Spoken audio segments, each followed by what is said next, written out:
అందరికీ నమస్కారం అండి. ఆంధ్రప్రదేశ్ రాష్ట్ర ప్రభుత్వ ఉద్యోగులకు 30,000 కోట్ల బకాయిలు, గ్రాట్యుటీ, మెడికల్ బిల్లుల చెల్లింపులపై తాజా సమాచారంలో భాగంగా ఈరోజు పూర్తి వివరాలు అయితే రావడం జరిగింది. అలాగే 12వ పీఆర్సీకి సంబంధించి 2023 జూలై నుంచి బకాయిల చెల్లింపులు. సో ఈ వీడియోలో వీటి గురించి పూర్తి వివరాలు అయితే తెలుసుకుందామండి. ముందుగా వీడియోని సపోర్ట్ చేసే వారందరూ కూడా వీడియోని ఒక లైక్ చేసి మీ తోటి ఉద్యోగ మిత్రులకు వీడియోని అయితే షేర్ చేయండి. ఛానల్ని ఫస్ట్ కనుక విజిట్ చేసినట్లయితే తప్పనిసరిగా సబ్స్క్రైబ్ చేసుకుని పక్కన ఉండే బెల్ సింబల్ని యాక్టివేట్ చేసుకోండి.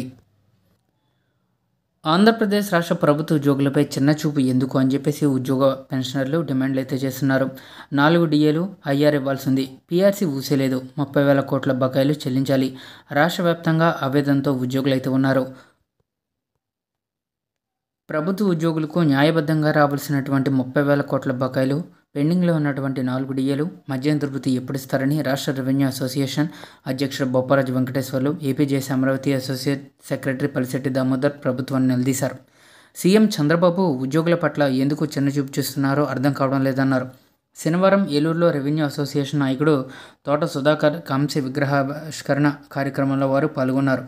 ఈ సందర్భంగా వారు మాట్లాడుతూ, ఎన్నికలకు ముందు చంద్రబాబు, పవన్ కళ్యాణ్ అనేక హామీలు ఇచ్చారని, వాటిని అమలు చేయడానికి మాత్రం ముందుకు రావడం లేదని మండిపడ్డారు.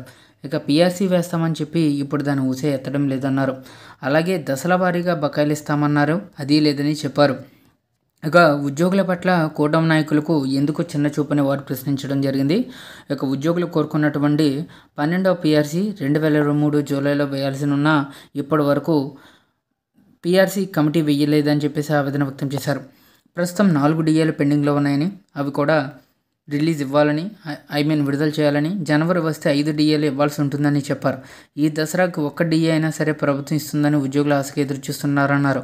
ఇక గ్రాట్యుటీ, మెడికల్ బిల్స్ చెల్లింపులకు సంబంధించి ఇక రిటైర్ అయిన ఉద్యోగులకు గ్రాట్యుటీ, మెడికల్ రియంబర్స్మెంట్ బిల్లులు రాని పరిస్థితి ఉందని వారు వివరించారు. ఇక రిటైర్మెంట్ పొందిన ఉద్యోగులకు రావాల్సినటువంటి బెనిఫిట్స్ రాకుండానే వారు చనిపోతున్నారని బొప్పరాజు, వలిశెట్టి ఆవేదన వ్యక్తం చేశారు. ఉద్యోగుల ఆక్రోశం, ఆవేదనతో ఉద్యమబాట పట్టకముందే ప్రభుత్వం స్పందించాలని వారు డిమాండ్ చేశారు.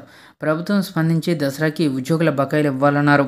ఈ సమావేశంలో పలువురు జిల్లా రెవెన్యూ అసోసియేషన్ నేతలు పాల్గొన్నారు.